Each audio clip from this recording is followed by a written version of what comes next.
Olá, caros alunos, eu sou o professor Alex e nesse tempo em que nós estivermos juntos com as nossas aulas, eu vou acompanhar e tentarei fazer com que vocês reflitam um pouco mais a filosofia.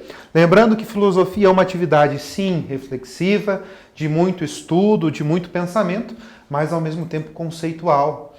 Principalmente nesse período em que vocês vivem do ensino médio. Então os conceitos, eles vão aparecer, os conceitos eles são importantes para que a gente saiba destinar e corresponder à filosofia de cada pensador nesse sentido. Por isso que nesse primeiro momento a gente vai tentar investigar, nesse nosso tempinho juntos, a ideia dos sofistas e as ideias do Sócrates, que são ideias fundamentais e importantes para a própria filosofia. Eu convido vocês a olharem de modo mais fundamentalmente no slide, porque o slide vai dizer o posicionamento sofista e o posicionamento também de Sócrates. Tanto Sócrates quanto os sofistas, embora eles tivessem se desentendido, não concordassem muito uns com as ideias dos outros, a gente tem uma profunda busca pelo conhecimento humano, o conhecer a si mesmo, o entender a si mesmo. E a charge, ela nos provoca. Então, como nessa aula a gente vai ver essa filosofia sofista, ela nos convida, ela nos provoca a esse exercício de autoconhecimento, que era uma proposta sofista e, ao mesmo tempo, também era uma proposta socrática, embora ambas correspondessem a momentos distintos e a fatores distintos.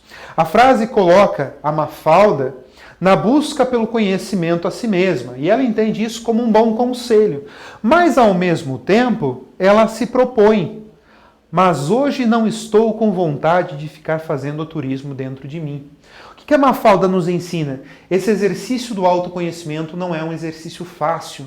É um exercício que vai exigir de você não só sabedoria, conhecimento teórico em filosofia, mas exige de você um esforço autônomo, um esforço muito pessoal. Conhecer-se a si mesmo significa que a gente precisa sair do nosso mundo e adentrar a um mundo mais interior a nós mesmos.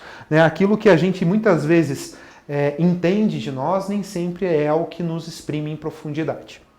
Pois bem, antes de nós entrarmos no mundo sofista e no mundo de Sócrates, a gente precisa voltar um pouco sobre a mudança ocorrida com os pré-socráticos. Os pré-socráticos, os filósofos antes de Sócrates, tentaram pensar um mundo diferente. Até então se pensava no mundo mitológico, onde as explicações sobre a origem do mundo, a origem do ser humano, a origem das coisas, sempre eram destinadas a uma sabedoria mitológica. Ou seja, a origem de todas as coisas estava relacionada aos deuses, aos seres divinos. Existe uma mudança muito profunda com os pré-socráticos, nessa mudança de pensamento, de se posicionar filosoficamente diante das coisas. As cidades elas começam a crescer, há um avanço muito grande nas cidades, e a gente percebe que as respostas mitológicas elas já não eram mais suficientes. Precisava-se buscar explicações na natureza, na própria natureza. Ou seja, os pensadores já não concordavam mais que os deuses haviam criado o ser humano. Precisava-se entender de onde o ser humano tinha vindo, mas de um mundo natural, de um mundo material, de um mundo que fosse possível ser analisado. Mas, ao mesmo tempo, essa passagem do cosmo para o antropos, a gente também tem uma tonalidade um pouco diferente. Se com os pré-socráticos havia uma necessidade muito grande de se aprender sobre a cosmologia, a origem do mundo a partir da natureza, com os sofistas e com os Sócrates, a gente tem uma percepção mais antropológica do antropos, ou seja, aqui já não se dá tanta atenção para o conhecimento do mundo em si, a partir da natureza, coisas que os pré-socráticos faziam, mas o conhecimento próprio do ser humano, ou seja, surgem assuntos como política, ética, direito, e é nesse campo que estão inseridos tanto os sofistas quanto os Sócrates. Vejamos, a própria palavra sofística vem lá do grego sophos, que significa sábio, ser sábio.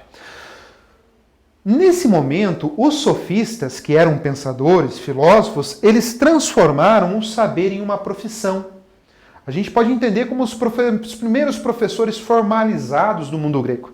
Os sofistas tornaram, então, o saber, a sabedoria que eles tinham em uma profissão e cobravam para que isso fosse ensinado. Ao mesmo tempo, como eu já mencionei, estes mesmos sofistas começaram a estudar, o interesse deles era no homem e seus problemas. Estudar sobre a natureza, leis físicas, isso daí já não se tinha um interesse tão grande, mas o estudo no homem, na ética, na política, no bem, no mal, na forma de agir. Uma coisa interessante para os sofistas que eles vão entender é que o conhecimento é opinião. A gente não consegue chegar a um conhecimento verdadeiro, um conhecimento lógico. Tudo é questão de opinião e o bem é mera utilidade. Ou seja, o bem ele se torna uma utilidade tão grande que pode ser desprezado ou menosprezado a partir do momento que ele não nos é útil. E também a ideia de relatividade de valores, ou seja, aqui surge a ideia que o que é bom para mim nem sempre vai ser bom para o outro. Os sofistas, eles têm uma preocupação de pensar em questões que realmente sejam úteis para o ser humano. Se não tem utilidade prática no dia a dia, não tem por que a gente ficar pensando ou refletindo. Surge aí um interesse maior pela arte, pela retórica, pela política, pela arte, porque se considerava que esses estudos eles são úteis ao ser humano. Qualquer estudo mitológico ou algo que provenha e que não seja útil não precisa ser estudado. Uma questão importante para que a gente possa entender os sofistas não há relatos escritos de sofistas. A grande maioria do que nós conhecemos dos sofistas nos vem através dos registros de Sócrates e de Platão. Lembrando que Sócrates por si só não escreveu nada. Nós conhecemos os Sócrates, os sofistas, através da escrita de Platão. Lembrando também, para os sofistas, não se alcança a verdade por meio da razão. Não dá para se alcançar a verdade. A verdade ela jamais vai ser alcançada, porque como nós já falamos, é uma relativização, é mera opinião. O que é verdade para mim nem sempre vai ser verdade para você. Ou seja, isso vai divergir daquilo que foi ensinado para os pré-socráticos. Os pré-socráticos acreditavam que nós poderíamos chegar a uma essência da verdade a partir do momento que nós analisássemos a natureza. Eles diziam que quando nós compreendemos a natureza, compreendemos o espaço físico em que nós vivemos, nós conseguimos compreender e chegar à verdade. Para os sofistas, não. E aqui vai entrar uma coisa em que os sofistas eram craques: convencimento retórico. O convencimento retórico vai surgir nesse momento porque pela necessidade de você convencer a outra pessoa de que a sua opinião é a mais verdadeira. Então, nesse momento, não convém você ficar pensando em um esforço para buscar a verdade no mundo físico, um esforço que seja para buscar uma verdade que seja experimentada, mas convém um esforço em que você convença o outro que a sua opinião é a mais verdadeira. Por isso que eles são considerados excelentes oradores. Na prática da retórica, eles são os mais conhecidos nesse sentido. Aqui nós temos também a ideia, focando só para a gente ir fechando, e nós podemos nos questionar, nos convencer nesse momento. Será a verdade relativa? Será que aquilo que você conhece como verdadeiro de fato é? Grande contribuição dos sofistas nesse momento. O que entendemos como verdadeiro é mera opinião? Será que no nosso dia a dia nós somos convencidos? Será que aquilo que nos é transmitido em salas de aula, através de política, através da ética, através da religião, é só uma opinião que se formalizou e foi aceita? Outra questão também é o que nós sabemos sobre nós, o que de fato nós somos. Hoje em dia há sempre um descarte muito grande dessa procura pelo autoconhecimento.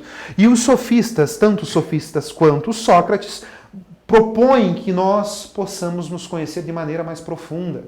Ou seja, embora tenham sido os ótimos oradores, embora tenham colocado que a verdade é relativa, embora tenham colocado que em dúvida muito das coisas que nós temos hoje, eles são importantes justamente para esse fato de nós autorrefletirmos sobre nós mesmos, uma atitude essencial para os nossos dias atuais.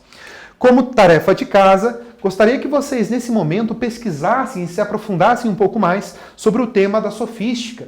Pesquisar, relacionar materiais, procure, pesquise, leia o seu livro, revise o seu estudo e, ao mesmo tempo, também realize a atividade da página 35. E compreenda, os sofistas contribuem de modo muito bom para o nosso dia a dia, para que a gente possa se questionar, possa entender aquilo que está à nossa volta. Eu agradeço. Até a próxima.